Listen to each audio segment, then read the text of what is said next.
जाते मिले समाज सब आवे निज पद राम। आत्मलोक अनुपम अद्भुत ज्ञान के बसी उतरो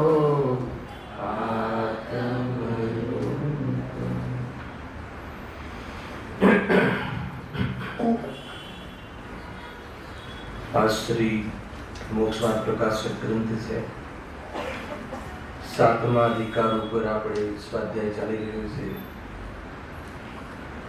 નિશ્યાવાસીનું વિકરણ છે,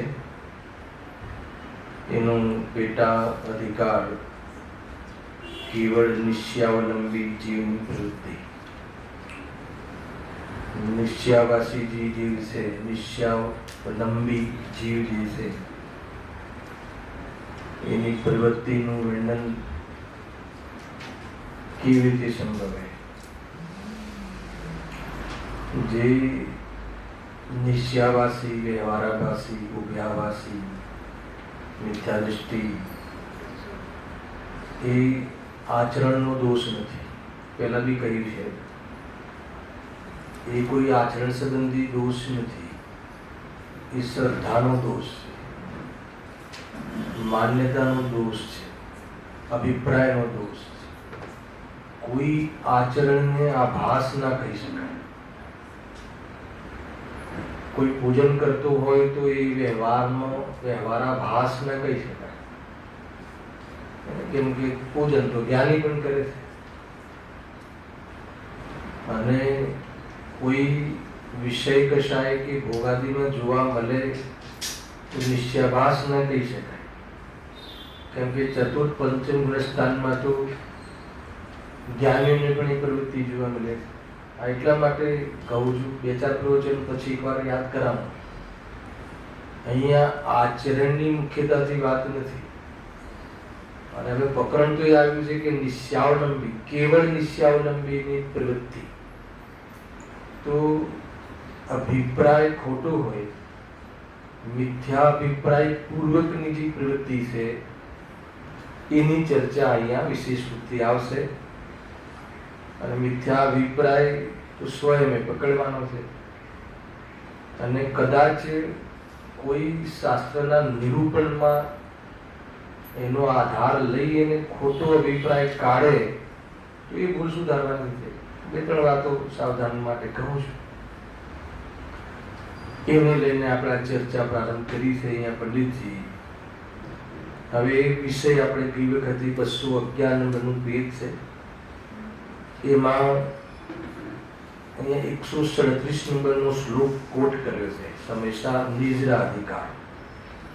યુગાનુયોગ અમારે ત્યાં મેલાડમાં ચાલી રહ્યો છે, 137નો શ્લોક સમાપ્ત કરીને આવ્યા હમણાં। એમાં એમ લખ્યું, 137 નંબરનો શ્લોક શું કામ લખવો પડ્યો એની થોડીક ભૂમિકા લાસ્ટ ટાઈમ કહી હતી, પરંતુ યાદ કરાવીને આપણે વિષય આગળ વધારીએ છીએ કે સમયસારમાં અધ્યાત્મ ગ્રંથોમાં મુખ્ય રૂપથી સમયસારની ચર્ચા છે ને 137મો શ્લોક, એટલે એના પૂર્વમાં જેટલી ગાથાઓ છે, જેટલા શ્લોક છે, એમાં એક જ ચર્ચા આવે છે કે જ્ઞાનીને આશ્રવ અને બંધ નથી, સમ્યક દૃષ્ટિને આશ્રવ અને બંધ નથી। એટલું જ નહીં, પરંતુ આશ્રવમાં દેખાતો હોય, વિષય કશાયની પ્રવૃત્તિમાં દેખાતો હોય તો પણ એને બંધ નથી અને ઉપરથી નિજરા છે। એટલે સમ્યક દૃષ્ટિને બંધ નથી એ વાત બહુ સિદ્ધ કરી। હવે એનો કોઈ ઉલટો અર્થ કાઢે, કોઈ એમ કે હું પણ સમ્યક દૃષ્ટિ છું અને અમારે તો કોઈ બંધ થતું નથી. તો તું સમ્યક દૃષ્ટિથી પહેલા કઈ રીતે તું સમ્યક દૃષ્ટિ? કેમ કે કહ્યું ને કે આત્મામાં રાગ નથી, ત્રણેય કાળે રાગનો ભાવ છે, રાગનું કારણ નથી, અને હું આત્મા છું. હું આત્મા છું, આત્માને જાણું છું. બહુ સારી વાત છે. આત્માને જાણે એ જ્ઞાની એમ કહે છે ને. પણ જે જ્ઞાની આત્માને જે જાણે છે, કેવી રીતે આત્માને જાણે છે, એ વિશેષતા કઈ રીતે છે એ તને ખ્યાલ નથી. આગળ આવી ગયું છે ને, આખો પેરેગ્રાફ કઈ વખતે લીધો હતો કે હું અબદ્ધ સ્પષ્ટ છું, મને બંધ નથી, હું સિદ્ધ સમાન છું, કર્મનો બંધ મને નથી, એમ વિચારે અને એમ વાંચે, સાંભળે, કહે, વિચારમાં પણ લે અને એમાં સંતુષ્ટ થઈ જાય. પ્રતીતિ નથી, ખાલી શુદ્ધના વિષયનો વિચાર માત્ર કરે છે. એ સંબંધી જાણકારી છે એને, અને જાણકારીમાં જ ખુશ રહે છે, અને એમાં સમ્યક દર્શનનું ભ્રમ થઈ જાય છે, અને એમ કહે છે કે જો હું તો સમ્યક દૃષ્ટિ છું, મને શુદ્ધ નહીં વિષય વસ્તુ ખબર છે, અને એટલે હું તો સમ્યક દૃષ્ટિ છું ને અમારે બંધ નથી થતો, એમ માનીને એમ કરીને એનો આધાર લઈ અને પ્રવર્તન કરે છે. સ્વચ્છંદ થઈને પાપોમાં પ્રવર્તન કરે છે. તો એ વસ્તુને અહીંયા આગળ વધારવી છે વાત. તો એમ કહે છે કે એ વાત તારી ખોટી છે. એ તો સમ્યક દૃષ્ટિની તો વૈરાગ્ય શક્તિ અને જ્ઞાન શક્તિ ખીલી છે, આત્માની રુચિ છે અને રાગની અરુચિ છે. અરુચિ પૂર્વક રાગમાં પ્રવર્તે છે. આ મૂળ વાત છે. રાગમાં પ્રવર્તે છે. અહીંયા લખ્યું છે પંડિતજી, અને તને તો તું તો નિર્ભય થઈ અને પાપોમાં પ્રવર્તે છે. લખ્યું છે, વાંચો. જ્ઞાનીને આશ્રય નથી એમ આગમમાં કહ્યું છે, શાસ્ત્રમાં કહ્યું છે. તેથી કોઈ વેળા વિષય કશાય રૂપ થાય છે. જ્યારે જ્યારે વિષય કશાય રૂપ થાય, વિષય કશાય તો ખ્યાલ છે ને, વિષય અને કશાય. વિષય અને કશાય. વિષય કયું તત્વ છે? અજીવ તત્વ. અને કશાય કયું તત્વ છે? આશ્રિત. એટલે બહારના જે પૂતગલ પદાર્થો, જે પાંચ ઇન્દ્રિયના જ્ઞાનના વિષય, પંચેન્દ્રિય જ્ઞાનનો વિષય કોણ છે? પૂતગલ. તો પાંચ ઇન્દ્રિયના જ્ઞાનનો વિષય પૂતગલ બને, એનું લક્ષ્ય કરે, એનું નામ કશાય. એનું લક્ષ્ય કરીને જે પણ કલ્પના કરે, ઇષ્ટનિષ્ઠ બુદ્ધિપૂર્વક જે પણ કલ્પના કરે, એ બધી વિષય કશાય. તો એ જે વિષય કશાય જે જ્યારે પ્રવર્તે છે, ત્યારે બહુ જોરદાર લખ્યું છે, ત્યારે બંધ થવાનો ભય નથી. કોને? આભાસી. સમ્યક દર્શનનો જેને આભાસ છે, કેમ કે કહે ને માત્ર સમ્યક દર્શન છે, ને શાસ્ત્રમાં કહ્યું છે ને કે સમ્યક દૃષ્ટિને બંધ થતો નથી. એટલે અમારે તો અમને તો સર્ટિફિકેટ મળી ગયું. શું? સમ્યક દૃષ્ટિને આ એમ માને છે કે એને તો ભોગનું સર્ટિફિકેટ, છૂટ મળી ગઈ. કેમ કે શાસ્ત્રમાં કહ્યું છે ભોગ ભોગવતો હોવા છતાં એનો ઉલટો અર્થ કાઢે છે. ભોગ ભોગવતો હોવા છતાં ભોગવતો નથી, બંધે નથી, નિર્જાશે, એમ લખ્યું છે. એટલે અમને તો અમે કે ભોગ ભોગવીએ છીએ, પણ અમને કે ભોગ ભોગવવામાં અને અમે તો આત્માનું દર્શન છે ને. તો કહે છે કે તને જ્ઞાનીની ખબર નથી વ્યથા. અંદરમાં એને જે ભોગનો ભાવ આવે છે, તો એમ લાગે છે, અરે ગુરુદેવ તો કહે છે કે શુભમાં આવે તો એવું લાગે છે કે ભઠ્ઠીમાં આવી ગયું, તો અશુભમાં આવતો હશે ત્યારે એને કેવું લાગતું હશે? ભય નહીં હોય? સમજવા જેવું છે ને. તો અહીંયા કહે છે કે એને બંધ થવાનો ભય નથી અજ્ઞાનીને. ખ્યાલ? તો નિર્ભય થઈને, નિશ્ચિંત થઈને, નિશંક થઈને પાપોમાં પ્રવર્તે છે. અને આધાર શું દે છે કે નહીં, આત્મદર્શન, આત્મદૃષ્ટિ વાળા તો બંધ નથી. એને માત્ર સ્વચ્છંદી બની રાગાદી રૂપ પ્રવર્તે. રાગાદી રૂપ પ્રવર્તવું એનું નામ નિશ્ચયવાસી નથી. સ્વચ્છંદ થઈ અને રાગાદી રૂપ પ્રવર્તવું એનું નામ અહીંયા કહ્યું છે. હવે એના માટે પછી છેવટે થાકીને આચાર્ય અમરચંદ્રદેવે એક શ્લોક લખી કાઢ્યો. 12મી ગાથા પણ આજે યોગાનંદ આવી છે. 11મી ગાથામાં જે શુદ્ધ ને એની જોરદાર કથા કહીને લઈશું આપણે એના કોટેશનમાં આજે કેવી રીતે થાય છે, ત્યાં શું ઇન્ટરપ્રિટેશન શું છે. 12મી ગાથા પણ લખવી પડી. અપરંભાવ રહે છે ત્યારે એને વ્યવહાર પણ પ્રયોજનવાન છે. પછી એક જાણેલો પ્રયોજનવાન શબ્દ લખ્યો, એનો શું અર્થ કાઢવો. આદરેલો પ્રયોજનવાન નથી, એનો શું અર્થ કાઢવો. અને આદરેલો પ્રયોજનવાન નથી એટલે જીવે એવો અર્થ કાઢ્યો કે અંગીકાર નહીં કરવો, હે ને? એમ નથી એનો અર્થ, એને અને ત્યાં થોડીક નરમાશ બતાવી. નરમાશ શું? સત્ય બતાવ્યું કે ભાઈ પૂર્ણતા નથી ત્યાં સુધી તો એને પ્રયોજનવાન છે, તો એને કાળમાં ઘુસાડી દીધું. કોઈએ કાળમાં ઘુસાડી દીધું ને. જો લખ્યું છે ને વ્યવહારદર્શિતા, બુદ્ધિશ્રી બહુ ખુલાસો કર્યો. વ્યવહારદર્શિતાનો અર્થ એમ નથી કે વ્યવહારથી થાય છે, એને એ બધા અર્થો કર્યા છે. પણ 12મી ગાથા લખવાની જરૂર શું પડી આચાર્ય દેવને? 11મી ગાથામાં તો વ્યવહારની તો એ તો ભલે હસ્તાવલંબન રૂપે અહીંયા કહ્યું છે શાસ્ત્રમાં, પણ એનાથી તો બંધ જ થાય છે. અને અવિદ્યમાન છે, અસત્ય છે, અભૂતાર્થ છે, અને આ બધી વાત કહી તમે. અને હવે પછી પાછી વ્યવહારને શું કામ પંપાડો છો? 12મી ગાથા શું કામ લખી પડી? આ વાત આવી એવી જ વાત અહીંયા છે. મારે એટલું બતાવવું છે. એ વિષય એમાં લેશું થોડી વારમાં, એ તો કાલે આવી જશે. કાલે વિચારવાની જ છે 12મી ગાથા. ભાવાર્થ બાકી, ભાવાર્થ આવી ગયો, રિપીટ કરીએ. અચ્છા, તો ચાલશે. અને એમાં ભાવાર્થ ઓર ખુલાસા છે, કારણ કે ટીકામાં ઈશારો કર્યો છે ને, ભાવાર્થમાં ખુલી નાખી છે વાત પંડિતજી જયચંદજી સાહેબે. ખેર આપણે અહીંયા આપણે પહેલા આચાર્ય અમૃતચંદ્રદેવની વાત સાંભળીએ.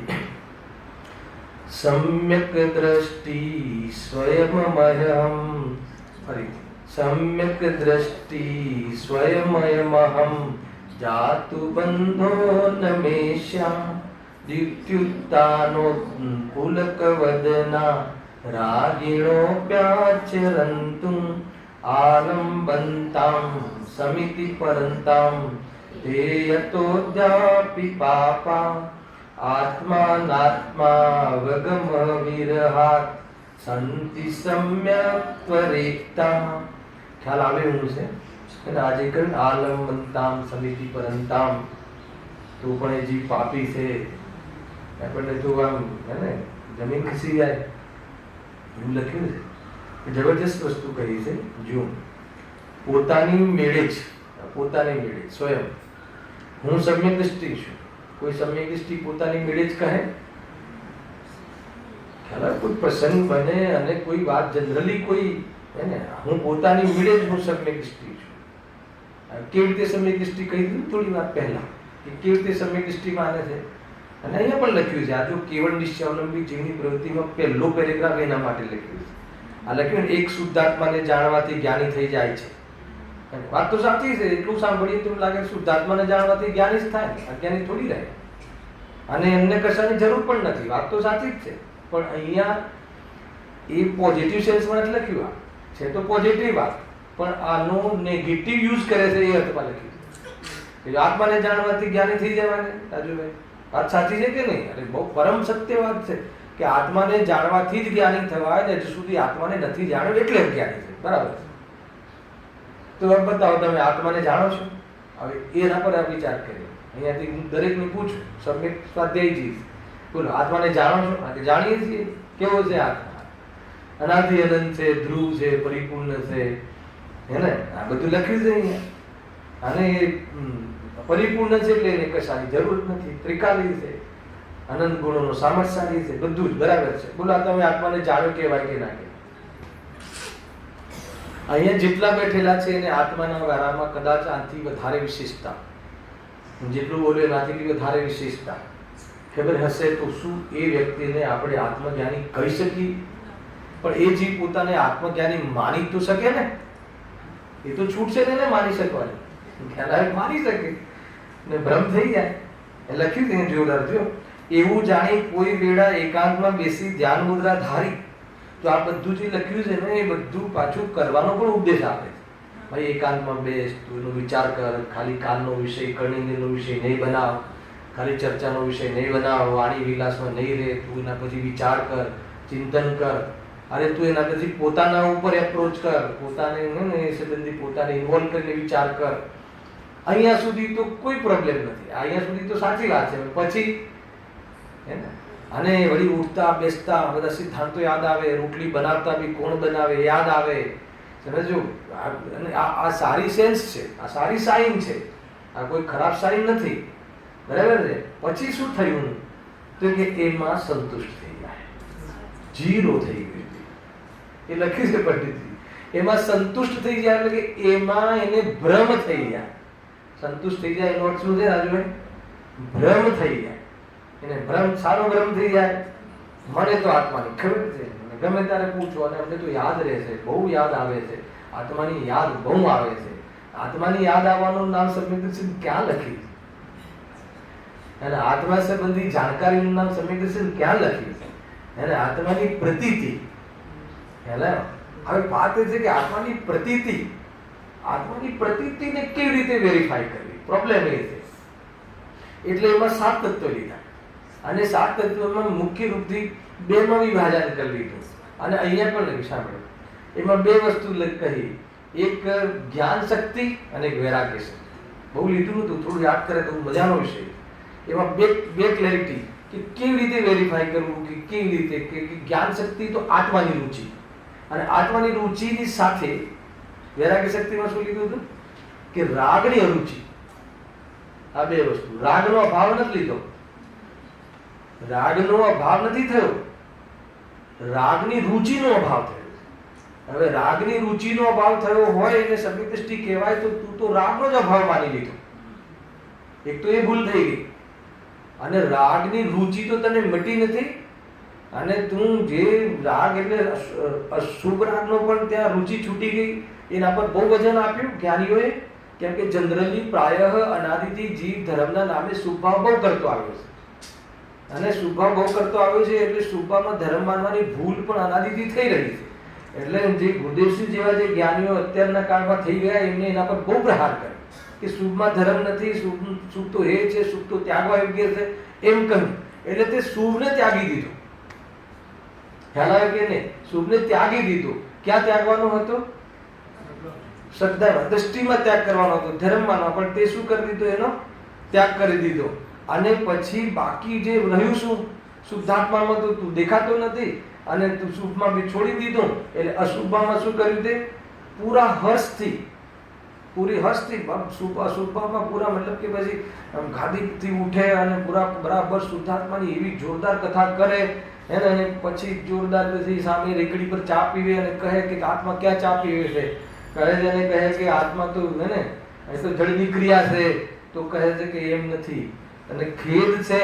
અરે એની ભૂમિકામાં સમ્યક દૃષ્ટિની, એની ભૂમિકામાં અનિતિ અન્યાય પક્ષના ત્યાગપૂર્વકની નીતિ ન્યાય વાળા ભક્ષ ભોજન વાળા જે પાપ છે એ પાપનો પણ નિરંતર ખેદ રહે છે, અસંયમની બહુ વ્યથા રહે છે, એનો ભય રહે છે.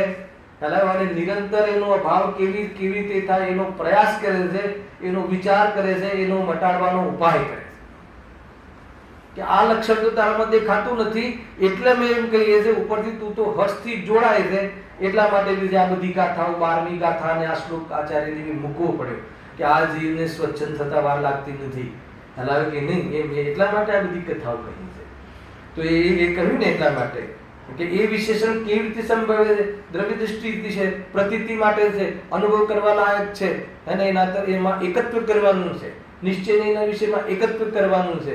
અને જીવન જીવવાની જે જ્યાં સુધી પરિપૂર્ણ સ્થિર નથી થતો તો જે વ્યવહાર કહ્યો છે શાસ્ત્રોમાં, એ વ્યવહાર રીતે તારું જીવન હોવું જોઈએ. એ નક્કી વાત છે. એમ નિશ્ચયને વ્યવહારની સંધિ છે, હે ને? બહુ ખુલાસો થાય એવી વસ્તુ છે. અને આમાંથી બી આપણે વાંચીશું હમણાં. જોરદાર લખ્યું. જુઓ, પોતાની મેળે જ હું સમ્યક દ્રષ્ટિ છું, મને કદી પણ બંધ નથી, કદી પણ બંધ નથી. અચ્છા, કદાચ આ વાક્યને સાચી સેન્સમાં કેવું હોય તો સ્વભાવમાં તો ક્યારે બંધ નથી. ત્રિકાળી ધ્રુવ ભગવાનમાં આત્મામાં તો કોઈ અપેક્ષાએ બંધ નથી, એકાંતે બંધ નથી. તો સત્ય થઈ ગયું વાક્ય. મારો જે સ્વભાવ છે, જે પરમ સ્વરૂપ છે આત્માનું, ખ્યાલ આવે કે નહીં? જે અસલ સ્વરૂપ છે, જે 5મી ગાથામાં જે કહ્યું છે, જે આત્માને મારામાં કહેવાની પ્રતિજ્ઞા કરી છે, એક જ વિભક્ત આત્મા, એ આત્મા અથવા આત્માનો મૂળ સ્વભાવ, ત્રિકાળ સ્વભાવ, નેચર, હે ને? એમાં તો કોઈ રાગ નામની ચીજે નથી, ને રાગ થાય એવી એનામાં કોઈ શક્તિ નથી. તો ત્યાં તો કોઈ પ્રોબ્લેમ નથી. એમાં જ્યારે રાગ નથી તો બંધ પણ નથી. બંધથી પ્રભાવિત નથી. બંધ નથી એટલે એ રૂપે થઈ ગયો નથી. બંધની વચ્ચે પણ બંધથી પ્રભાવિત નથી. એ વાત બંધાયેલો છે ને, બંધ ભાવોની વચ્ચે પણ છે, પણ એ રૂપે થઈ ગયો. અમે માની લીધો કે ભાઈ અમે માની લીધું કે હું આ બંધાયેલો છું, હું આનો કમિટેડ છું, પણ એ થઈ ગયું નથી થયું. એ અબંધ સ્વરૂપની વાત. એવા અબંધ સ્વરૂપની દૃષ્ટિ કરવાની હતી. અને વર્તમાનમાં તારો જે બંધ છે એ બંધને મટાડવા માટે અથવા એને ગ્રેય બનાવીને એમાં પોતાના કર્તવ્ય રૂપ અનુભવ કરવાનો નિષેધ હતો. પહેલા કર્તવ્ય બનવો કરવાનો નિષેધ હતો, પણ તું કે મને તો બંધ જ નથી, તો હવે શું કરીશ? પછી સમ્યક દર્શનની સાથે સાથે સિદ્ધ થવાની વ્યવસ્થા નથી. સમ્યક દર્શન થઈ જાય એ જ સેકન્ડ એની સાથે સિદ્ધ અવસ્થા આવી જતી હોય તો બરાબર છે, પણ એ તો છે જ નહીં. એમાં તો કેટલો કાળ જાય છે, એમાં 15 વમી જઈ શકે અગર સમ્યક દર્શન ન વમે તો. અને વમી જાય તો ખબર નહીં એને, અર્થાત તો અંતર્મૃતકમ પૂતગલ પરાવર્તન, એમાં તો અસંખ્યાત ભાવ, અનંત ભાવો કયા એમાં. પહેલા એ રીતે છે, પૂતગલ એક પરાવર્તન બી નહીં, પણ ભાવ અનંત થઈ શકે. ખતરનાક વાત છે. એ પ્રમાણે હા, પોતાની મેળે જ હું સમ્યક દ્રષ્ટિ છું, મને કદી પણ બંધ નથી. એ પ્રમાણે ઊંચું ફૂલાવ્યું છે મુખ જેણે. હેલાવ્યું ને, એટલે એવો અહંકાર કરે, અમને સાનો બંધ હોય? કેમ ના હોય તમને બંધ? હે ને, કોઈ ગોમાં કરતો હોય ને કોઈ કહે કે ભાઈ એને આ બંધ છે, અમને બંધ ના હોય. કેમ કે શાસ્ત્રોમાં કહ્યું છે, લખ્યું છે, આમાં તેમ જ લખ્યું છે. અહીં બ્રેકેટમાં જ લખ્યું, મતલબ શાસ્ત્રોમાં કહ્યું છે. વૈરાગ્ય શક્તિ રહિત પણ આચરણ કરે છે તો કરો. વૈરાગ્ય શક્તિ રહિત ખ્યાલ આવે ને, વૈરાગ્ય શક્તિ નથી એટલે આત્માની રુચિ, અરે રાગની રુચિ છૂટી નથી એમ કહે છે. રાગની અરુચિ વગર આચરણ કરો. ખ્યાલ આવે, રાગની અરુચિ વગર જે આચરણ કરે એ તો અનંતમ બિંદી છે. રુચિપૂર્વક આચરણ કરે છે એમ કેવું છે તો કરો. તથા કોઈ પણ 5 સમિતિમાં સાવધાનતાને અવલંબે છે તો અવલંબો. બેને ઉડાવી દીધી વાત, બહુ જોરદાર વાત છે. માની લો આગળ લખ્યું છે 201-202 ગાથામાં, સર્વ આગમધર ભલે હો, ભલે સર્વ આગમધર હો, બધા શાસ્ત્રોનું જ્ઞાન હો, નૈમિક દ્રવ્ય જે આવે એવી વિશુદ્ધિ હો આચરણમાં પણ, પરંતુ જેને સ્વપનનું વેદ વિજ્ઞાન નથી, એ જે આચરણ કરે છે એ શું છે? આશ્રમ અને આત્માનો તફાવત ખબર નથી, આત્માને જાણતો નથી, એ અનાત્માને જાણતો નથી, સ્વને નથી જાણતો, એ પરને નથી જાણતો. એટલે એવી બધી ભાષાઓ છે સંસારમાં. વૈરાગ્ય શક્તિ પણ રહિત પણ આચરણ કરે છે તો કરો, હે ને, કરો તો મરો. અમને શું છે એમ કહે છે પંડિતજી, હે ને. આ વૈરાગ્ય શક્તિ તો છે નહીં તને, રાગની રુચિ તો છૂટી નથી, આત્માની રુચિ તો થઈ નથી, ખાલી આત્માની વાત જાણે છે, બસ એટલી વાત કહી. અને એ પૂર્વક તું આચરણ તું કરે છે, બંને બંધ થતો નથી. એનું નામ કે એને એના આધાર લઈને તું કે આચરણ કરે છે આ, તો કે કરો. કાં તો તું સમિતિ આદિ પાલન કરો, કે રાગ તો આત્માને છે જ નહીં, તો સમિતિ આદિ પાલનના ભાવને રાગ માનતો જ નથી, ધર્મ માને છે એમ માનીને કરે તો પણ અહીંયા શું લખે છે? બંધ છે ના લખ્યું. શું લખ્યું આગળ જુઓ તો, પરંતુ જ્ઞાન શક્તિ વિના હજુ તે પણ પાપી જ છે, હે ને. તે બંને આત્મા અનાત્માના જ્ઞાન રહિતપણાથી સમ્યક્ત્વ રહિત છે. એને સમ્યક્ત્વ કેવું? ટૂંકમાં એમ કહેવું છે, સારું એમ કહેવું છે. આપણે થોડુંક ભાવાર્થનો એકાદ પેરેગ્રાફ બી વાંચીએ છીએ, 1.5 પાનાનો ભાવાર્થ છે, તમે ઘરે વાંચી લેજો, હું થોડું સાર કહી દઈશ. એમાં એમ કહેવું છે કે માની લો કે જે જીવ આત્મા અને અનાત્માનો વિભાગ નથી, આત્માની અનુભૂતિ નથી, ખાલી આત્મા સંબંધી જાણકારી શાસ્ત્રોના માધ્યમથી રાખે છે, અને એ કોઈ જીવ કે મને તો બંધ થતો નથી એ માની અને કોઈ સ્વચ્છંદ રૂપે પાપોમાં પ્રવર્તન કરે છે, એ સમ્યક દર્શન કેવી રીતે હોઈ શકે? એને પાપોમાં પ્રવર્તન કરે એને સમ્યક દર્શન કેવી રીતે હોઈ શકે? એમ ના કીધું. શું કીધું? કે જે હું સમ્યક દ્રષ્ટિ છું, મને બંધ થતો નથી એમ માનીને પાપોમાં પ્રવર્તન કરે. સ્વચ્છંદ રૂપે પ્રવર્તન કરવાનો નિષેધ છે. પાપોમાં પ્રવર્તન કરવાનો નિષેધ તો થઈ શકે એમ નથી તારાથી, કે તારી ભૂમિકામાં હજુ પાપના અભાવની ભૂમિકા જ નથી. પાપના અભાવની ભૂમિકા મુનિ દશા છે. એના પહેલા ક્ષાયિક સંકૃતિ હોય તો બી એ પાપના અભાવની એની પાસે સામર્થ્ય નથી, પર્યાયમાં હજી એવો પુરુષાર્થ નથી. એવો પુરુષાર્થ મુનિ દશામાં પ્રગટ થાય. આખું સ્પષ્ટ ખ્યાલ આવે પાપનો અભાવ. અને આગળ તો બહુ ખુલાસા કર્યા છે. પાપમાં પણ મનતા લાગી દે, પુણ્યમાં પણ મનતા લાગી દે, અને શુદ્ધતાના ઠેકાણા નહીં તો આ શું થઈને પડ્યો રહે. એક નવો એંગલ મેં આજે વાંચ્યો, હજી કાલે આવશે પણ મને વાંચનમાં આવી વાત. જો અહીંયા શું લખે છે, આ વાત એ હતી કે એ વાત હતી કે એ જીવ સમ્યક દ્રષ્ટિના નામે પાપમાં બરાબર પહોંચે છે, પાપ આદિનું પોષણ કરે છે, તો કે તને સમ્યક દર્શન કેવું? અને કોઈ જીવને આશ્રમ ને આત્માની ખબર નથી અને સમિતિ આદિનું પાલન કરે અને સ્વચ્છંદ રૂપે, એ બી સ્વચ્છંદતા છે. ધર્મ માનીને સમિતિ આદિનું પાલન કરવું એ પણ સ્વચ્છંદતા છે. અને મને બંધ થતું નથી એમ માનીને પાપમાં પ્રવર્તન કરવું એ પણ સ્વચ્છંદતા છે. આ બંને મિથ્યા દ્રષ્ટિ કેવી રીતે હોય શકે? ખ્યાલ આવે કે આપણને આ સુધી એવું લાગતું હતું કે શુભાવમાં પ્રવર્તવું એ સ્વચ્છંદ કેવી રીતે? પણ આચાર્યદેવે કહ્યું છે શુભાવમાં પ્રવર્તવું એ સ્વચ્છંદતા ક્યારે કહેવાય? સ્વચ્છંદતા એટલે આભાસ. મિથ્યા તો ક્યારે કહેવાય કે એમાં ધર્મ માનીને પ્રવર્તન કરે તો એ સ્વચ્છંદ પ્રવર્તન છે. અને સમ્યક દ્રષ્ટિ માની લે પોતાને અને મને બંધ થતું નથી એમ માનીને પાપમાં આચરણ કરે તો બી સ્વચ્છંદ પ્રવર્તન છે. એને સમ્યક દર્શન કેમ હોય? કેવી રીતે હોઈ શકે? એને સમ્યક દર્શન નથી તો શું છે પછી? એને આભાસ છે. શાનો આભાસ છે? સમ્યક દર્શનનો. જો અહીંયા વાંચીએ થોડુંક, બહુ અદ્ભુત લખ્યું છે. પૂરો વિષય નહીં લો કેમ કે બહુ લાંબુ થઈ જશે. મેં તો ત્યાં બહુ અઠવાડિયા ઉપર ચાલ્યું હશે. નિર્જરાધિકાર છે. મેં તમને કહ્યું હતું કે ભાવાર્થ વાંચીને આવજો. એમ માનું છું કે વાંચીને આવ્યા હશો. એમ વાંચીને આગળ એમ માનીને આગળ સ્ટાર્ટ કર્યું છે. જો એ લખ્યું છે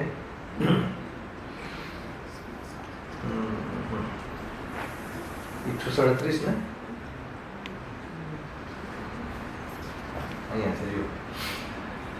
પરદ્રવ્ય પ્રત્યે રાગ હોવા છતાં જે જીવ હું સમ્યક દ્રષ્ટિ છું મને બંધ થતો નથી એમ માને છે. શું લખ્યું? પરદ્રવ્ય પ્રત્યે રાગ હોવા છતાં. શું પરદ્રવ્ય પ્રત્યે રાગ હોય તો સમ્યક દ્રષ્ટિ ના હોઈ શકે? હોઈ શકે ને. ફરીથી પરદ્રવ્ય પ્રત્યે રાગ હોવા છતાં આગળ આનો પ્રશ્ન ઉઠાવ્યો છે. પરદ્રવ્ય પ્રત્યે રાગ હોય તો શું એ સમ્યક દ્રષ્ટિ નથી?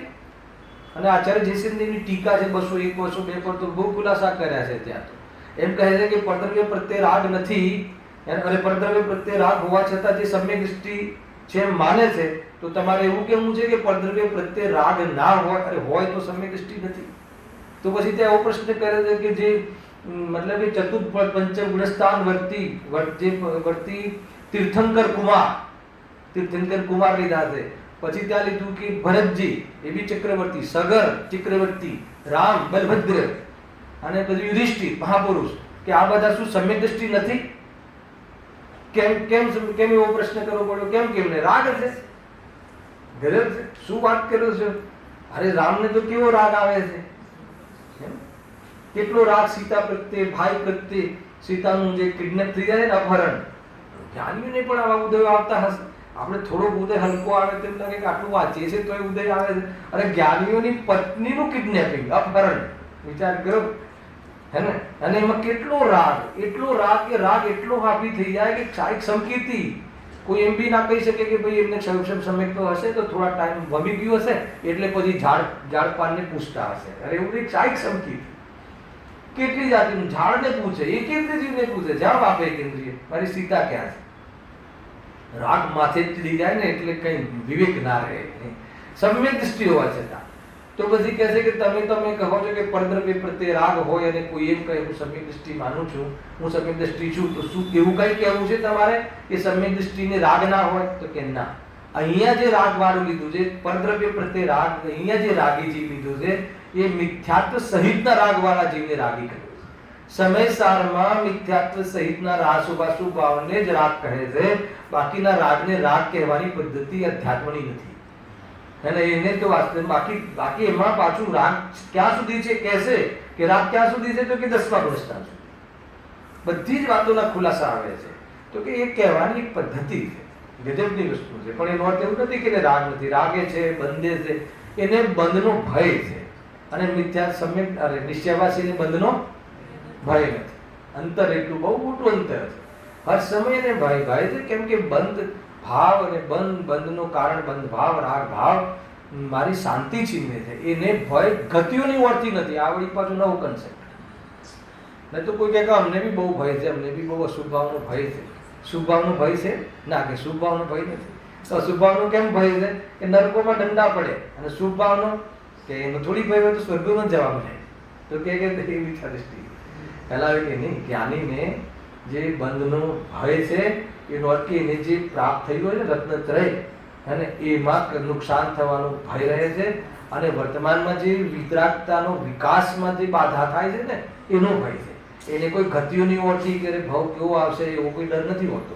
ડર નથી હોતો કહે ત્યારે એ સંબંધી વિચારો, અને ડર છે તો એ સંબંધી વિચારો કે મોક્ષ માર્ગમાં હાનિ એને નુકસાન માને છે. એ આ કન્સેપ્ટ છે આ બધા.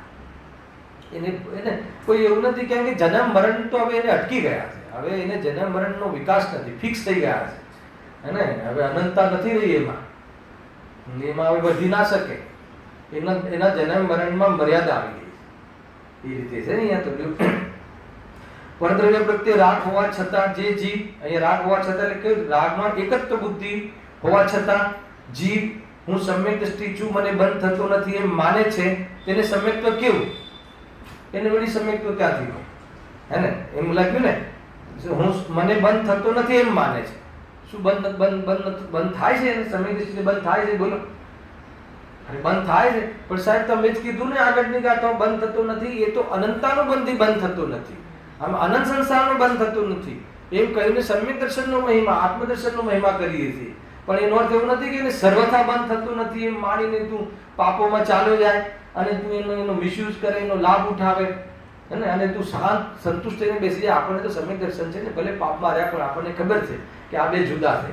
તો એમ કહીને તું પોષણ કરતો હોય, અંદરમાં મનાવતો હોય તારા મનને ખોટી રીતે, તો કે તને ભ્રમ છે કે તારું અહિત થઈ રહ્યું છે, તને ખબર નથી. એ અહીંયા કહે ઘણા જીવોને આવી જાતિના અંદરમાં પ્રોબ્લેમ ચાલતા હોય. પ્રોબ્લેમ છે હેલો, પાપ આવી જાય, પાપના પરિણામ તો આવવાના છે. ક્યાં જાય? સમ્યક દર્શન થાય તોય આવે, અને આવે તો સમ્યક દર્શન જ નથી. એટલે હર્ષભેર આવે, ખુશી ખુશી કરે છે પાપોના પરિણામ. અને કેમ કરે છે? ખુશીથી કે અમને બંધ થતું નથી, અમારે તો પ્રોબ્લેમ જ નથી, અમારો સંસાર કપાઈ ગયો છે. તો કે તું ભૂલે છે કે તારો સંસાર તો એવી રીતે વધી રહ્યો છે કે તને ખબર નથી. એ અહીંયા જો તે પહેલા તો શુભ ભાવીદા, તે વ્રત સમિતિ પાળે તો પણ સ્વપનનું જ્ઞાન નહીં હોવાથી તે પાપી જ છે.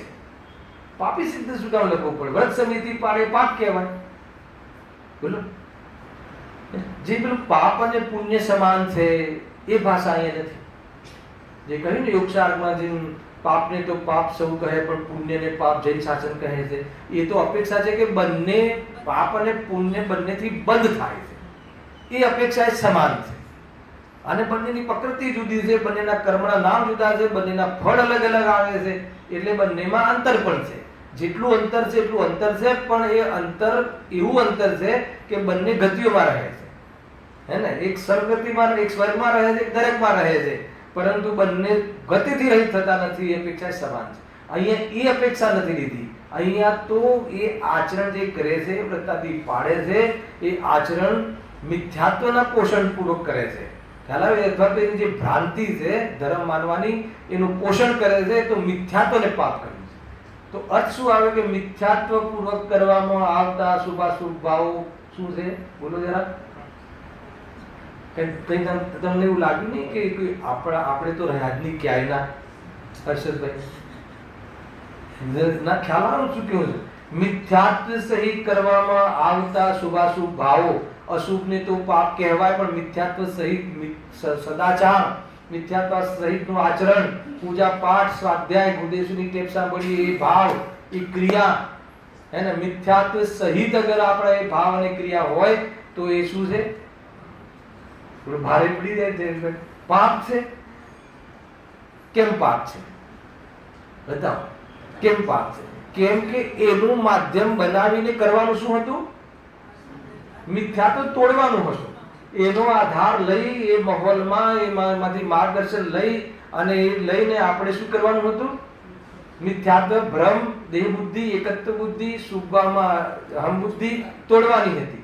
એના બદલે શું કર્યું? તમને ખ્યાલ આવે શું કહેવા માંગુ છું? કદાચ કોઈ સાવધાની આવી જાય તો કામ. એના બદલે આપણે શું કર્યું? એ ભાવ પ્રત્યે અને એ ભાવ જેના નિમિત્તે થાય છે, નિમિત્તો પ્રત્યે શું કરી દીધું?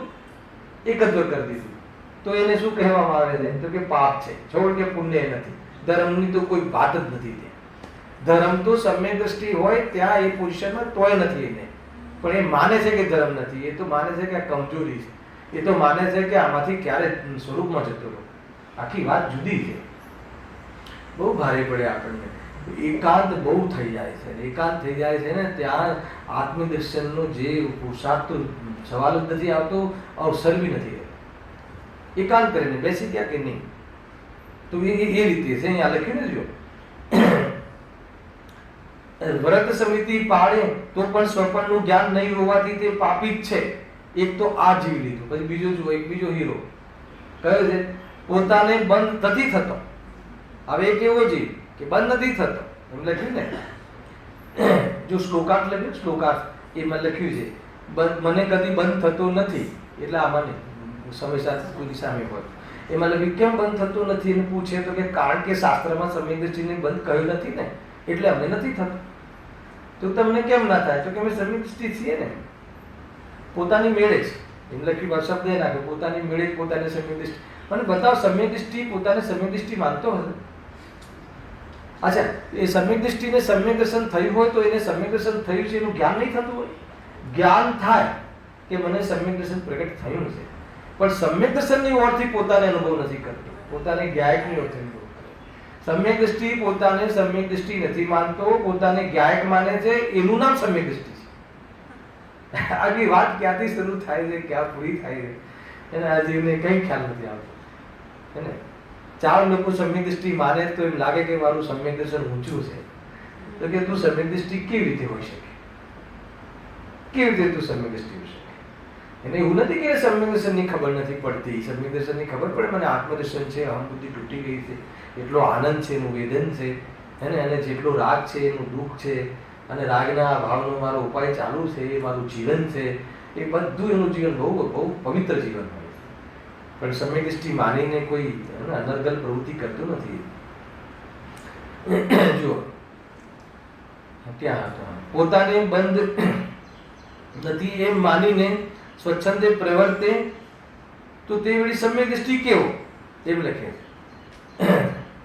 કારણ કે જ્યાં સુધી યથાખ્યાત ચારિત્ર ન થાય ત્યાં સુધી, પૂર્ણ ચારિત્ર ન થાય ત્યાં સુધી ચારિત્રમોના રાગથી બંધ તો થાય જ છે, અને જ્યાં સુધી રાગ રહે ત્યાં સુધી સમ્યક દ્રષ્ટિ. આવ તો પછી સમ્યક દ્રષ્ટિ શું કરે છે? રાગનું પોષણ નથી કરતો, રાગ કરે છે, પણ શું માને છે રાગ માટે, શું ફીલ કરે છે? ગજબ છે. આટલું બધું કોણ સમજાવે? લખ્યું હતું આચાર્ય અમૃતચંદ્ર દેવે અને અજયચંદજી સાહેબે લખ્યું છે કે અને જ્યાં સુધી રાગ રહે ત્યાં સુધી સમ્યક દ્રષ્ટિ શું ફીલ કરે છે? સમ્યક દ્રષ્ટિ તો પોતાની નિંદા ગરહા કરતો જ રહે છે. આ ફીલ હે ને, રાગની નિંદા કરે છે. કયા રાગની નિંદા કરતો હશે? ફટાફટ, શુભ રાગની કે શુભ રાગની? અરે કોઈ બી રાગની નિંદા. શુભ રાગની નિંદા એટલે શું? અશુભ રાગની નિંદા કેવી રીતે કરવી શીખવાડી દઈશ ને તો પછી કોઈ એમ આ ભાષમાં અમે તો આવી નિંદા કરીએ છીએ. અરે કથનોમાં, વિચારોમાં નહીં, ફિલિંગની વાત છે કે જ્યારે શુભ ભાવ આવે, કશાયની મનતા એવી આવે, ગુરુ પ્રત્યે એવો અહોભાવ આવે, તત્વો પ્રત્યે એટલો જોરદાર અંદરમાં ભાવ આવે, ખુશી થાય, સાંભળજો, પણ એનાથી મારા પ્રયોજનની સિદ્ધિ થતી નથી એમ માને, એનું નામ કે એ ભાવની નિંદા. નિંદાનો અર્થ કોઈ આપણે જે દુનિયામાં નિંદા કરે છે એ બધી વાત નથી અહીંયા. નિંદા એટલે નિંદણ કરે છે. નિંદણ એટલે વેદજ્ઞાન. નિંદાનો અર્થ ખબર? નિંદણ કરે, ખેતીમાં કોઈ ખેતી કરી નિંદણ કરે એટલે કચરો દૂર રાખે, ભેદ કરે છે, એટલે એનો ભેદ રહે છે હંમેશા. ગમે એટલો ભક્તિનો ભાવ આવે જ્ઞાનીઓ પ્રત્યે, ગમે એટલો અંદરમાં તત્વજ્ઞાન સંબંધી ઓર ખુલાસા આવે, પણ એને અંદરમાં એ વાત અંદર એટલે અભિપ્રાયમાં, અર્થાત તો અભિપ્રાયની સાથે સાથે એ ભાવમાં ફીલ હોય છે કે આનાથી કોઈ મારી વિતરાગતા પામવાની પ્રયોજનની સિદ્ધિ થતી નથી. આટલા ભાગ, આટલા આ પ્રકારના લક્ષથી, આટલા વિકલ્પથી પણ નિર્વિકલ્પ દશાથી હું વંચિત રહું છું એમ માને છે. અર્થાત તો એટલી ઉદાસીનતા એ ભાવ પ્રત્યે રહે છે. અને પાપ ભાવ પ્રત્યે, અશુભ ભાવ પ્રત્યે તો દોષ છે. લખ્યું છે આગળ, અશુભ ભાવને તો દોષ માને છે અને શુભ ભાવને ભલો નથી જાણતો. એ રીતે રાગ આદિની ગરહા નિંદા કરે છે. ગજબનો કન્સેપ્ટ છે. ખ્યાલ? મેં કદાચ લાડવા પ્રશ્ન પૂછ્યો તો આ ચાલ્યું ત્યારે કે ભાગવત ભાગ 1 નો પ્રશ્ન છે, પણ પૂછી લઉં કે આચાર્ય ઉપાધ્યાય સાધુ, એ 3 પદ મુનિરાગનું પદ છે ને, તો જ્યારે શ્રેણી ચડવાની હોય છે ત્યારે આચાર્ય પદ કેમ છોડી દે છે? આચાર્ય પદ છોડ્યા વગર શ્રેણી ચડવાનો પુરુષાર્થ થઈ શકતું નથી. એનો અર્થ કે આચાર્ય પદમાં જે એમને સંઘનું સંચાલનનો રાગ આવ્યો હતો એ રાગની નિંદા કર્યા વગર, એ રાગની નિંદા કર્યા વગર એવી નિર્વિકલ્પ દશા નથી આવતી કે જે મોક્ષનું સાક્ષાત્કાર થાય. શ્રેણી નથી ચડી શકતા. એટલે નિયમથી જ્યારે શ્રેણી ચડવાનો પુરુષાર્થ જાગતા પહેલા એને એવી જાતિની અંદરમાં ફિલિંગ આવતા પહેલા અથવા આવવાનો ભાસ થાય એ વખતે એ આચાર્ય પદને છોડી દે છે, અથવા એવા પુરુષાર્થ કરવાનો અંદરમાં ભાવ આવે ત્યારે એ ડિક્લેર કરે છે કે આજથી હું આચાર્ય નથી, અને બીજા સંઘમાં ચાલ્યા જાય છે, સામાન્ય મુનિ થઈને રહે છે. એ સંઘમાં નથી રહેતા, કેમ કે જે બીજા કોઈ આચાર્ય થાય ને એ ભૂતપૂર્વ આચાર્ય પ્રત્યેનો વિશેષ ભાવ રહે, એટલા માટે મારા નિમિત્તે કોઈ રાગ ન કરે એ બી જોવે છે. ગજબની એક કોઈ વાસ્તવમાં કોઈ અલગ પ્રકારની કોઈ પરિણતિ છે. સ્વયં ભગવાન બની જાય અને બીજા બી ભગવાન બને એ સિવાય બીજી ત્રીજી વાત નહીં. એના જે ગુરુદેવસિંહની જે ચાલ છે, અંદરની જે શ્રદ્ધાની ચાલ, જ્ઞાનની વિજ્ઞાનની ચાલ, એ એટલા વિસ્તારને પામે છે કે જે હવે તો આચરણમાં એટીટ્યુડમાં આવી ગઈ. એની શ્રદ્ધામાં હતી, હવે એટીટ્યુડમાં આવી ગઈ. એનું નામ વિકાસ છે. શ્રદ્ધામાં આવવું એ શરૂઆત છે અને એટીટ્યુડમાં આવવું એ વિકાસ છે. હેલા એ રીતે છે. જો સમ્યક દ્રષ્ટિ તો પોતાની નિંદા કરતો જ રહે છે, એ બસ ચિંતિત રહે છે, એને ચિંતા રહે છે, એને રાગની બહુ ભય રહે છે. જ્ઞાન જો બહુ જે સ્ટેટમેન્ટ આપી છે, જ્ઞાન થવા માત્રથી બંધી છૂટાતું નથી. ગજબ છે. હેલા કે નહીં, શું કામ લખ્યું નથી? હેલા જ્ઞાન થવા માત્રથી બંધી છૂટાતું નથી. કયા જ્ઞાન? જો અહીંયા ઓલું બેસાડવું હોય કે ક્ષય જ્ઞાન, શાસ્ત્ર જ્ઞાન, અહીંયા એ વાત નથી લેવી. લેવી હોય તો લઈ શકો, પણ અહીંયા એટલે નથી લેવી કે સમ્યક દર્શન પછી કામ બાકી રહે છે અને સમ્યક દર્શન બાકીના કામને પોતાનો પુરુષાર્થ આપે છે, એ બતાવું છે સમ્યક દ્રષ્ટિ. એટલા માટે સમ્યક દ્રષ્ટિ લેવું. જો જ્ઞાન થવા માત્રથી બંધી છૂટાતું નથી, એને સમ્યક દર્શન અને સમ્યક જ્ઞાન થવા માત્રથી છૂટાતું નથી. ભાવાર્થમાં ખુલાસો છે એટલે ખ્યાલ આવે છે. જ્ઞાન થયા પછી તેમાં જ લીનતારૂપ શુદ્ધોપયોગરૂપ ચારિત્રથી બંધ કપાય છે. એકલું સમ્યક દર્શન થઈ જાય એનાથી સંસારનો ભાવ થતો નથી. સંસાર રોકાઈ જાય છે પણ સંસાર મટતો નથી. ખ્યાલ કે નહીં? સંસાર રોકાય એટલે નવો અનંત સંસાર રોકાઈ જાય છે. સંસાર વધવાનું રોકાઈ ગયું, પણ જે સંસાર રહ્યો એનો અભાવ ક્યાંથી કરશે? સમ્યક દર્શનથી શું કામ થઈ ગયું? એને હવે એ ચાર ગતિમાં રહેવાનો નથી, એ નક્કી થઈ ગયું. પણ ચાર ગતિથી બહાર નીકળવા માટે શું કરવું? તો કે ચારિત્ર. જૈસે વાત પકડાય છે. સમ્યક દર્શન થતા એ વાત પાકી થઈ ગઈ કે હવે આ ચાર ગતિમાં ના રહે, ક્યારે ના રહે. પણ હવે જે ચાર ગતિમાં જે રહે છે એમાંથી બહાર નીકળવા માટે શું કરશે? તો કે સ્વરૂપમાં લીનતા, આચરણ. અને સ્વરૂપમાં લીનતાની વચ્ચે કેટલી બધી બધા બ્રેક આવતા હોય છે. એટલું એ સ્વરૂપમાં બસ મેં આત્માને જાણીને આત્મામાં સમાઈ જ જાઉં અને લીન થઈ જાઉં, એ વિજાતિનો પુરુષાર્થ નથી જાગતો, કારણ કે એ બહુ જ કસાયો રહે છે. તો એ કસાયોને જીતવા માટે પછી પ્રતિજ્ઞા, અનુવ્રત, મહાવ્રત એ બધું આવે છે. અને એના માહોલમાં સ્વરૂપમાં જઈને ગુણસ્થાન પલટે છે, ને ગુણસ્થાન એવા પલટે છે કે ગુણસ્થાન અતીત થઈ જાય છે. આખી મેથડ રહ્યા. એવી રીતે કોઈ એમ નથી કે આ સમ્યક દર્શન થઈ ગયા પછી કે હે ભરતજી, સમ્યક દર્શન થઈ ગયા પછી કે તું આ ઘરનો રાગ જ્યાં સુધી તમને રહેશે ત્યાં સુધી હે ને, એટલે મુનિ દશા રહેશે નહીં થાય ત્યાં સુધી મોક્ષ નહીં થાય. એને ક્ષાયક સંકિતિ ભલે હો, ભલે તમે ક્ષાયક સંકિતિ લો, પણ ઘરમાં રહો છો ત્યાં સુધી શું નહીં થાય? મોક્ષ નહીં થાય. ઘરમાં રહેવાનો અર્થ ઘરનો રાગ. ઘરમાં રહે છે એનો અર્થ ઘરનો રાગ છે. કોઈ એમ કે અમે ઘરમાં રહીએ છીએ પણ અમને ઘરનો રાગ નથી. જો શ્રદ્ધાની મોટી કથન થાય, ઘરમાં રહેવા છતાં ઘરમાં રહેતો નથી, એનો અર્થ ઘરને પોતાનું માનતો નથી અને ઘરના રાગને ભલો માનતો નથી અને એને મટાડવા માટેનો પ્રયાસ કરે છે, એટલે ઘરમાં હોવા છતાં ઘરમાં નથી. એ અલગ કન્સેપ્ટ છે. પણ ઘરમાં છે ત્યાં સુધી ઘરનો રાગ છે. વસ્ત્ર છે શરીર પર ત્યાં સુધી વસ્ત્રનો રાગ છે. એ બતાવે છે વસ્ત્ર શરીર પર છે ત્યાં સુધી એ બતાવે છે કે આને વસ્ત્રનો રાગ છે, હજુ આટલો એને ભોગનો ભાવ છે, હજુ આટલું એને અંદરમાં કસાય ઊભી છે. હલા ને એ અશોભનીય પરિણતિ થઈ શકે એવી પરિસ્થિતિ છે એને. અને જ્યારે વિતરાગતા વધે છે ત્યારે કપડા યાદે નથી આવતા. એને નિર્દોષ, હજુ એને નિર્દોષતા નથી આવી એની અંગોમાં, એની ક્રિયાઓમાં, એના ભાવોમાં એવી જાતિની હજુ એને નિર્દોષતા આવી નથી કે જે લગ્ન રહી શકે. એ રીતનું આખું કન્સેપ્ટ છે આખો આ મુનિરાજોનું. જો પણ જ્ઞાન થયા પછી તેમાં જ લીનતારૂપ શુદ્ધોપયોગરૂપ ચારિત્રથી બંધ કપાય છે. માટે રાગ હોવા છતાં બંધ થતો નથી એમ માનીને સ્વચ્છંદે પ્રવર્તનાર જીવ મિથ્યા દ્રષ્ટિ છે એને સમ્યક દર્શન કેવું? બંધ થતો નથી એ વાત અત્યાર સુધી અમે કહી, કેમ કે આગળ એટલી બધી બંધ થતો જ નથી, બંધાતો જ નથી. પણ બંધ થતો નથી તો પછી એમને અંદર એમ થયું હશે કે હું આટલી તાકાતથી કહું છું, કોઈ એવો બી એક જીભ આપી શકે કે ચલો મને બંધ થતો નથી હવે તો ભલે ને ભોગોમાં રહીએ, તો આ એને બ્રેક લગાવી દીધી આચાર્ય અમરચંદ્રને કે ઉભો રહે, બંધ થતો નથી, હું સમ્યક દ્રષ્ટિ છું એમ માનીને સ્વચ્છંદ પ્રવર્તન કરે તો તને સમ્યક દર્શન કેવી રીતે મળશે? આ તો જડની ક્રિયા છે એમ કહીને તું ચણા ફાકતો રહે, એને આ તો જડની ક્રિયા છે એમ કહીને તું રેકડી પર ભોજન કરતો રહે તો એને સમ્યક દર્શન કેવી રીતે હોય શકે? ત્રણ કારણો ના હોય શકે, એ વખત એને સમ્યક દર્શન ના હોય શકે એમ અહીંયા કહે. ખ્યાલ આવે? અરે જડની ક્રિયા છે એમ કહીને આવે તો જડની ક્રિયા છે, તને શોભતી નથી અને એનો કરતા બનાય નહીં, અને એટલો રાગ તને આવે છે, રાગ કરવા લાયક નથી, અને એ રીતે રાગ છોડવા લાયક છે, આટલી તીવ્રતામાં રહીશ અને તને હજુ બાહ્યમાં તને જીવના પ્રાણઘાતનો પણ તને એ તરફનો પણ વિવેક નથી, અને તું કહે કે હું ભગવાન આત્મા ને એ પણ ભગવાન આત્મા, તો કહે છે કે તું ઢોંગ સિવાય બીજું કાંઈ નથી કરતો. ઢોંગ છે, નાટક છે, સમ્યક દર્શનનું નાટક છે. અરે નાટક માનીને જ બાળકો નાટક કરે તો એ તો સમજમાં આવે, પણ તું નાટક માનતો નથી. હે ને? કદાચ બાળકોનો પ્રોગ્રામ રાખીએ કે સમ્યક દ્રષ્ટિનું નાટક કરવાનું છે, તું બરાબર છે કે નાટક જ કરવાનું છે, પણ તું સમ્યક દ્રષ્ટિનું નાટક કરે છે, પણ તું સમ્યક દ્રષ્ટિ માનીને નાટક કરે. બહુ ખતરનાક વાત છે આમાં. તો હજી તો આજે બધી ગાથાઓ ખોલીશું આપણે ધીરે ધીરે આને લઈને.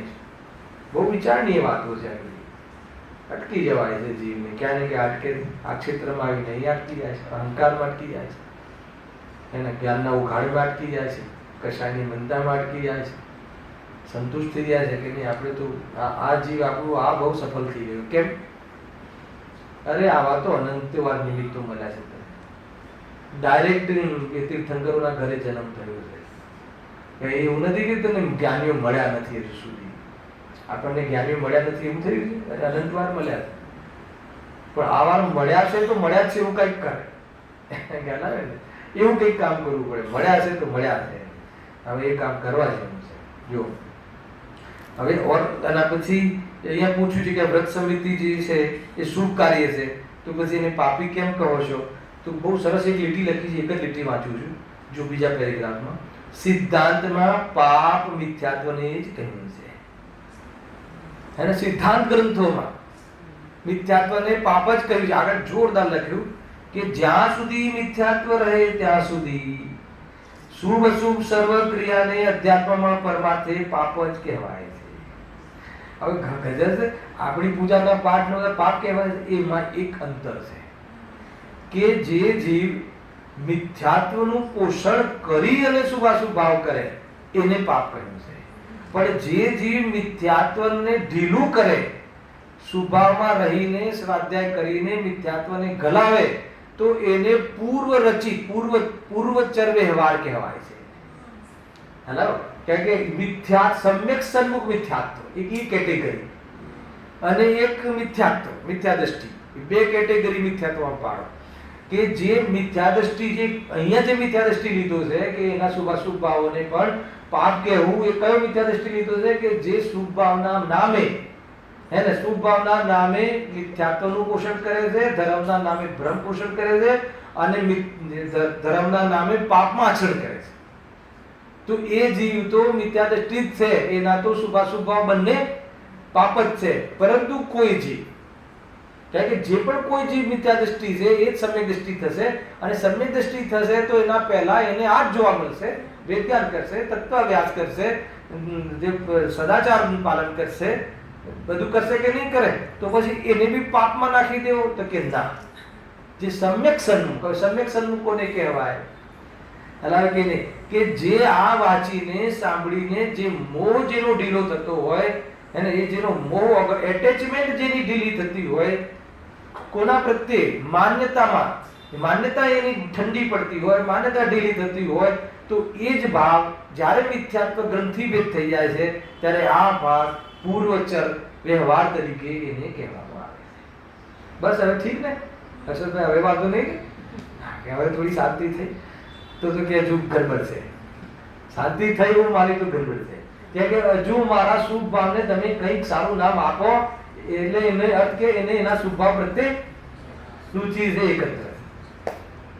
એ ગજબ છે ભાઈ. આ અંદરમાં આપણને ફિલિંગ્સ ઉપર બધી વસ્તુ છે. અંદરમાં ફીલ શું થાય, તને ફીલ શું થાય, તને કેવા અભિપ્રાયથી તું શું માને, તને રાહત થઈ ગઈ. હવે એ તો અત્યાર સુધી આટલા 20 વર્ષથી ગુરુદેવને સાંભળીએ છીએ ને આ બધું તે મારું અમને તમે પાપમાં ખપાઈ દીધું, તો કે હા હવે તમે સમ્યક સન્મુખ વાળો જે પ્રોગ્રામ લાવ્યા ને તો એમાં લાવે એનાથી શું થયું? એનાથી આપણી જે ભક્તિ, આપણી પૂજા, આપણે એને કંઈક નામ મળ્યું હે ને. અરે એનું એક જ નામ છે, આશ્રમ.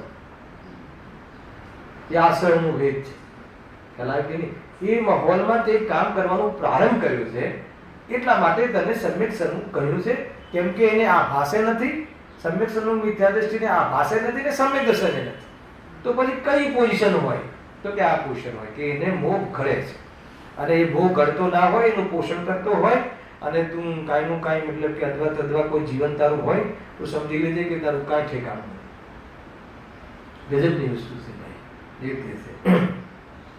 હું તો ઘણી વખત બહુ વિચાર્યું કે ગુરુદેવસિંહનું જ્યારે આગમન થયું ત્યારે ગુરુદેવસિંહની એક કોમેન્ટ્સ હતી કે આ જીવને હજુ પુણ્યના ઠેકાણા નથી. પણ અત્યારે ગુરુદેવસિંહ હોત તો એમ કહે કે આ જીવને હજુ પાપના ઠેકાણા નથી. અત્યારે હોત તો 100% એમ કહે. આ મારું અનુમાન છે. પાપના ઠેકાણા નથી. પાપમાં બી અનીતિ અન્યાય પક્ષ છે. પાપ તો નૈતિક હોય હે ને, આત્માર્થી નહીં હે ને. ના ના, એ તો સમ્યક દર્શન થાય ત્યારે ને. તો એવો પોઈન્ટ છે કે આ સમ્યક દર્શન થયું અને નૈતિક પાપ થયું એમ છે. અરે 8 અંક છે ને, કાલે મેં લીધું હતું સ્વાધ્યાયમાં કે 8 અંક છે ને, 8 અંકોને હોય નિસંકિત, નિકાંક્ષિત, નિર્વાંશિકતા, જેવી વાત્સલ્ય ભાવ, પ્રભાવના, ઉપગુણ કોને હોય? સમ્યક દૃષ્ટિ. તો સમ્યક આ બાજુ સમ્યક દર્શન જન્મ ને આ બાજુ 8 અંક જન્મ એમ હોય. અરે 8 અંક તો એના પૂર્વ ભૂમિકામાં હોય છે, સમ્યક દર્શનની પાત્રતામાં હોય છે. પણ સમ્યક દર્શન પછી એ અંગને નામ આપવામાં આવે છે કે ભાઈ હવે આને આ અંગ કાર્યકારી છે. હાલાવે ને એના પહેલા કોઈ જીવમાં દોષ દેખાતો હોય ને, ઉપગુહન એને કોઈ જીવમાં કોઈ દોષ થઈ જતો દેખાય તો એ કોઈ એને એડવર્ટાઇઝમેન્ટ ના કરે. ખ્યાલ એમાં ધર્મ બદનામ થાય છે, એમાં ગુરુ બદનામ થાય છે. ખ્યાલ તો એનો અર્થ એવું નથી કે પોષણ કરે, કરાવડાવે, પણ એને લઈને મુખ્ય ના કરાય. એને કોઈ વ્યક્તિ, કોઈ મિત્ર હોય, આપણો સાધર્મી હોય અને એનામાં કોઈ એવો દોષ હોય તો વારંવાર એ દોષ ના બતાવવા જોઈએ હે ને. એને એનું સાવધ બતાવવું જોઈએ. અરે તમે તો પહેલા રોજ આવતા હતા, તમારું તમને તો બહુ ગમે છે, હવે તમારું તો વિષય પ્રિય વિષય છે એમ કરીને તમે તો ખોવાઈ ગયા, તમે તો આમ કર્યું એમ નહીં. એ રીત જ નથી. કોઈ બી જીવને આમાં સ્થિર કરવો હોય, સ્થાયી કરવો હોય તો એની શક્તિ બતાવો, એને મહિમા બતાવો, એના માર્ગનો મહિમા બતાવો, એને એના સ્વભાવનો મહિમા બતાવો. એ જીવને એમ થાય છે કે નહીં, મને દોષ રહિત, દોષ હોવા છતાં હજુ મારી કદર થાય છે, દોષ હોવા છતાં મને હજી મારા સ્વભાવને યાદ કરવા વાળા જીવો પડ્યા છે. તો ફરીથી જોડાઈ જાય ને ફરીથી કામ કરીને આપણાથી આગળ નીકળી જાય. એ બહુ મોટી વાત થોડી છે. એ તો થયું હતું ને ઓલા માગનંદી આચાર્ય, કુંભારની છોકરી જોડે લગ્ન કરી લીધા, સમ્યક દર્શન હતું. અત્યારે તો કોઈ માને? ખ્યાલ આવ્યો કે નહીં? કાળ દોષ બહુ છે ભાઈ, લોકોની પરિણતિમાં બહુ બધા પરિણામ છે. હવે જ્યારે કોઈ જગ્યાએ કોઈ કઈ ખુલાસો કરવો હોય તો શાસ્ત્રનો કોઈ મુનિરાજોને, તો એક આચાર્ય કહ્યું કે આનો ખુલાસો માગનંદી કરીને પેલા આચાર્ય હતા, હાલ ગ્રસ્ત જીવન જીવે છે, લગ્ન સહિત કોઈ જીવે છે, જે રહે છે ત્યાં, અને એ જ ખુલાસો કરી શકશે. હવે એમને તો વસ્ત્ર પહેરી લીધા હતા અને ગ્રસ્ત જીવન જીવતા હતા, પીછી લટકાઈ દીધી હતી ખૂણામાં. હવે મુનિ હતા નહીં. પછી એ મુનિરાજો એમને શોધતા શોધતા ત્યાં જાય છે અને એમને કહે છે કે સાહેબ આપને બતાવવાનો અર્થ શું થાય. કે એ એમને મુનિરાજ મારી પાસે પૂછે છે તો એમને આખી કથા કહી. એ જીવને એમ થાય છે કે આટલો બધો મહિમા છે, આટલો બધો સ્વભાવની જે મારી આરાધના હતી એને પણ લોકો યાદ કરે છે. પલટાઈ ગયો જી, 1 સેકન્ડ ના લાગી, 1 સેકન્ડ ના લાગી, તાત્કાલિક સામાન્ય આજ્ઞાનો વ્યવહાર કરી અને મુનિ દીક્ષા લીધી ને એ ભવે મોક્ષ. વિચાર કરો, ક્યાંથી જીવ, ક્યાંથી એને આપ્યું તું બસ આમ છે તેમ છે. અરે તું ક્યાંથી જોડે છે? હવે ઉદયો આપતા હોય છે એવી જાતિના, એનું પોષણ કરવાની વાત નથી. આવતા હોવા છતાં જીવ પલટાઈ શકે છે, જીવ મંગલ છે. મિથ્યા દ્રષ્ટિ નિરોધનો જીવ પણ સિદ્ધોના કુળનો જીવ છે. એ યાદ રાખવા જેવું છે. હાલ આવે કે નહીં? જેટલા જે અનંત તીર્થંકર થવાના છે અત્યારે ક્યાં પડ્યા છે? નિગોદમાંથી આવશે ને, બીજી આવવાની વ્યવસ્થા જ નથી. તું આવશે ને જશે કે નહીં જશે, તો કામ થશે કે નહીં થશે. એટલે બધી બાજુ, બે બાજુ આપણે બેલેન્સ હોવું જોઈએ. જુઓ, અહીંયા આ કહે છે કે સિદ્ધાંતમાં પાપ મિથ્યાત્વને જ કહ્યું છે.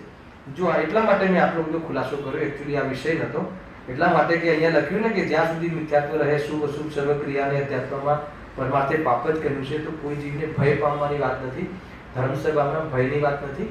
પાપ એટલા માટે કહ્યું છે પોષણ કરતા હોય તો પાપ છે. શુભના નામે કસાયની મનતાના નામે માનનું પોષણ કરતા હોય, કોઈ પુણ્યની રુચિ જ પોષણ કરતા હોય તો પાપ છે. પરંતુ એનાથી પુણ્યની રુચિ જ હોય એ અગર ઠંડી પડતી હોય, ગળતી હોય અને માન કસાય બી ગળતી હોય, વેદજ્ઞાન પુષ્ટ થતું હોય, વેદજ્ઞાન દ્રઢ થતું હોય તો એ જીવનો એ વ્યવહાર જ કહેવાય છે, ધાર્મિક વ્યવહાર છે. ખ્યાલ આવ્યો? પણ ધર્મરૂપ વ્યવહાર તો જ્યારે નિશ્ચય પ્રગટ થશે ત્યારે આનું નામ વ્યવહાર ધર્મ કહેવાય. બસ આટલી વાત છે. ખ્યાલ આવ્યો? એટલા માટે આ વાત અહીંયા યાદ કરી છે. અને એક તો આ પ્રશ્ન થયો વ્રત સમિતિને કેમ તો મિથ્યાત્વની અપેક્ષાએ પાપ કર્યું છે, બાકી એ શુભ ભાવ છે. પરંતુ એ શુભ ભાવનો શું મતલબ કે જે શુભ ભાવ કરીને વ્રત કરીને મેં પોષણ તો મિથ્યાત્વનું જ કર્યું, તો એ શુભ ભાવનો શું મતલબ છે? ખ્યાલ આવ્યો કે નહીં? એ રીતે અહીંયા કહે છે. એના પછી આ વાત કહી ને જે પર પ્રત્યે રાગ હોવા છતાં તે જીવ, તો પર પ્રત્યે રાગ હોવા છતાં જીવ શું એ રાગ હોય તો એ સમ્યક દૃષ્ટિ છે? તો કે નહીં. અહીંયા તો મિથ્યાત્વ સહિતના રાગને વાસ્તવમાં રાગ લીધો છે, મિથ્યાત્વ વગરના રાગને અહીંયા રાગ ગણ્યો નથી. એમ અહીંયા આગળ ભાવાર્થમાં કહ્યું છે. જો એક બે લીટી પરથી તમને હવે મારે ડાયરેક્ટ 4 મિનિટ છે આપણી પાસે, ડાયરેક્ટ જે રાગાદી વિશે શું માને છે એટલી ચર્ચા ડાયરેક્ટ કરી લઉં છું. જુઓ, સમ્યક દ્રષ્ટિ જીવતું જ્યાં સુધી પોતાને ચારિત્ર મોહ સંબંધી રાગાદી રહે છે ત્યાં સુધી તે રાગાદી વિશે તથા રાગાદીની પ્રેરણાથી જે પરદ્રવ્ય સંબંધી શુભાશુભ ક્રિયામાં તે પ્રવર્તે છે તે પ્રવૃત્તિઓ વિશે, હે ને, રાગાદીની પ્રેરણાને નિમિત્તથી રાગ મને રાગ થયો, રાગના નિમિત્તથી ક્રિયામાં પ્રવર્તિશ, બે વસ્તુ થશે ચાહે શુભ અશુભ. તો એના વિશે શું માને છે રાગાદી? સાંભળજો. એમ માને છે કે આ કર્મનું જોર છે. એટલે શું કર્મનું જોર છે? એટલે કર્મ કરાવે છે એમ નહીં, આ કર્મકૃત ભાવ છે. આ મારો ઉપાદાનમાં મારી કમજોરી છે અને આનું ફળ કર્મ છે, એનું નામ કર્મનું જોર. હવે સાંભળજો, તેનાથી નિવૃત્ત થયે જ મારું ભલું છે, હે ને, પોષણનો પક્ષ ના લીધો, આનાથી નિવૃત્ત થયે જ મારું ભલું છે. ભલે હું સમયગ્રસ્ત થઈ ગયો અને મને રાગની દ્રષ્ટિ છૂટી ગઈ, પણ કોઈ એમ કહે ને કે આટલો રાગ હતો, એમ નહીં કહેવાનું કે હું સમ્યક દ્રષ્ટિ છું, મારું ગુણસ્થાન હજી આ છે. એમ જ સમજવું કે તારો ઘણો ઉપકાર, તે મને રાગ યાદ કરાવ્યો. સાહેબ ખરેખર આ રાગ આપણને ના શુભે અને તને મારા પ્રત્યે આટલો અહોભાવ છે, થેન્ક યુ કેવું એને. અને કોઈ ખુલાસા નહીં કરવા કે નહીં નહીં આ ગુણસ્થાને આ હોય ને આ ગુણસ્થાને આ હોય નહીં. રાગ છે ને, તને અલ્પ રાગ છે, એક ચોકડી રાગ બી હોય, છેલ્લી ચોકડી, તો એ જે રાગ છે એમ જ્યારે બતાવે જ્યારે આચાર્ય તો કે સાહેબ બધું રાગ બાકી હે ને. કોણ કહે છે? આચાર્ય અમૃતચંદ્ર દેવ. ક્યાં કહે છે? બીજા શ્લોકમાં, પરિણતિ મલિન થઈ છે મોહોદયથી. એમ માને છે ને તું કહે છે મને રાગ નથી. આચાર્ય અમૃતચંદ્ર દેવ કહે છે ને કે હું આત્મખ્યાતિ ટીકા લખું છું. કેમ? કે મારી યદ્યપि મેં તો चिन्मात्र ज्योति हूं फिर भी परिणति मलिन हुई है मोहोदय से. तो એ મારી પરિણતિ મલિન થાય છે, ઘડી ઘડી લખવાનો ભાવ આવી જાય છે, પ્રભુ સ્વરૂપમાં લખવાની જગ્યાએ બહાર લખવાનો રાગ આવી જાય છે, હે ને. એટલા માટે હવે હું આત્મખ્યાતિ ટીકાની રચના કરી, આત્માના ઓર વિચારો કરી. એવું જો લખે છે, આત્માના વિચારો કરી, વ્યવહાર પ્રયોજનવાન છે, હજુ અપરમ ભાવ ત્યાં ઉભો છે, ઉત્કૃષ્ટ ભાવ નથી આવ્યો, કેવલ જ્ઞાન 12મી ગાથા. ત્યાં સુધી આત્મખ્યાતિ ટીકાના માધ્યમથી આત્માનો વિચાર કરીશ અને વિચાર કરી અને એ વિચારથી નિવૃત્ત થઈને શુદ્ધ ઉપયોગ કરીશ. હાલ કે નહીં? તો પછી આ તો કહે તું ચોથા ગુણસ્થાને કે મને બંધ નથી ને મને તે નથી. એ રીતે હવે જો તે તેમને રોગવત જાણે છે, પીડા સહી શકાતી નથી, એ તેથી તેમનો ઈલાજ કરવાનું પ્રવર્તે. કેમ પ્રવર્તે? સહન થતું નથી, સંસ્કાર છે. પણ કેવી રીતે પ્રવર્તે છે? કે જેમ ઈલાજ કરવા માટે કોઈ દવા લે તો કોઈ ખુશ થઈને દવા લે છે, ખુશી દવા લે. તો એવી રીતે અમે આ રાગને લઈએ છીએ, એવી રીતે ભોગ લઈએ છીએ. ગુરુદેવજી લખ્યું પ્રવચનમાં, જ્ઞાની જેમ કોઈ રોગી ઈલાજ માટે દવા લે તો ખુશી ન લે, એવી રીતે જ્ઞાની રાગ આવે, ભોગનો ભાવ આવે તો ખુશી થઈને ભોગ નથી લેતા. જેમ ઈલાજમાં ભોગ જે લે છે દવા, એવા ભાવ સહિત એ વાસ્તવમાં ભોગ લે છે. હાલ કે નહીં? એનો અર્થ કે જે રોગ જાણે એને રોગનો રાગ કેવી રીતે હોઈ શકે, એટલે એ રાગ પ્રત્યે એને એકત્રિત બુદ્ધિ કેવી રીતે હોઈ શકે, શું કન્સેપ્ટ છે. હાલ કે નહીં? તો પણ તેમના પ્રત્યે રાગ કહી શકાતો નથી, કારણ કે જેને રોગ માને તેના પ્રત્યે રાગ કેવો? તેને તે મટાડવાનો જ ઉપાય કરે છે આ મટાડવાનો ઉપાય કેવી રીતે કરે? ભોગવીને કે ના જ્ઞાનની પરિણતિને? પણ એક ભોગવવામાં આવી જાય છે તો જાણે ન આવવું જોઈએ એવો જ એનો અહેસાસ રાખે છે અને જ્ઞાનની પરિણતિ દ્વારા એને અભાવ કરવાનો ઇલાજ કરે છે. જો તેનું મટવું પણ પોતાના જ્ઞાન પરિણામનું પરિણમનથી માને છે. આ રીતે સમ્યક દૃષ્ટિને રાગ નથી એ અપેક્ષાએ કહ્યું છે રાગ નથી, બાકી જે અલ્પ રાગ છે એ તો છે. આ પ્રમાણે પરમાર્થ અધ્યાત્મ દૃષ્ટિથી અહીં વ્યાખ્યાન જાણવું. અહીં મિથ્યાત્વ સહિત રાગને જ રાગ કહ્યો છે. મિથ્યાત્વ વિના ચારિત્ર મોક્ષબંધી ઉદયના પરિણામને રાગ કહ્યો નથી.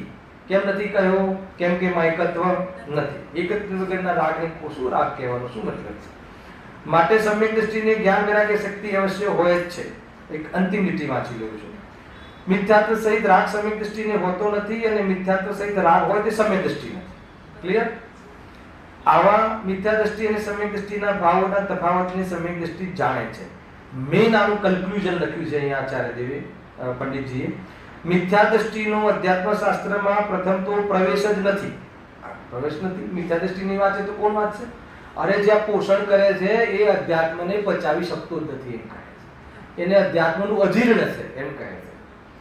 અને જો પ્રવેશ કરે તો વિપરીત સમજે છે. પ્રવેશ કરે તો અને સમજવા જાય તો ઉલટું ગ્રહણ કરે. હવે બહુ અંતિમ વાત, વ્યવહારને સર્વતા છોડી ભ્રષ્ટ થાય છે, કાં તો એમ કરે છે, અથવા તો નિશ્ચયને સારી રીતે જાણ્યા વિના વ્યવહારથી જ મોક્ષ માને છે. કાં તો વ્યવહારથી ભ્રષ્ટ થઈ જાય, કાં તો નિશ્ચયને ન જાણે યથાર્થ અને વ્યવહારને ધર્મ માનીને એટલે ને મોક્ષ માને છે. તો બે ભૂલ થઈ ગઈ. પરમાર્થ તત્વમાં મૂળ રહે છે, સાચું તત્વ પકડાતું નથી. જો કોઈ વિરલ જીવ હોય, ભલે મિથ્યા દ્રષ્ટિનો વિરલ જીવ હોય, જેને પોતાની ખટક છે, જેને મિથ્યાત્વને રાગ છોડવો છે, એ આ વાત સાંભળવા તૈયાર થાય છે. યથાર્થ સ્યાદવાદના ન્યાયથી સત્ય સમજી જાય. આ સ્યાદવાદથી કઈ અપેક્ષાએ કહ્યું છે, કઈ અપેક્ષાએ આમ કહ્યું છે, બરાબર સમજીને નિરપેક્ષ જીવન જીવે તો કહે છે કે સમ્યક દર્શનને પ્રાપ્ત થાય છે. એવી વાત અહીંયા કરી છે. આ પ્રમાણે જે પંડિતજી અહીંયા જે 137મો શ્લોકની ચર્ચા કરી હતી એ ચર્ચા થઈ. કાલે આપણે આગળ ચર્ચા કરીશું.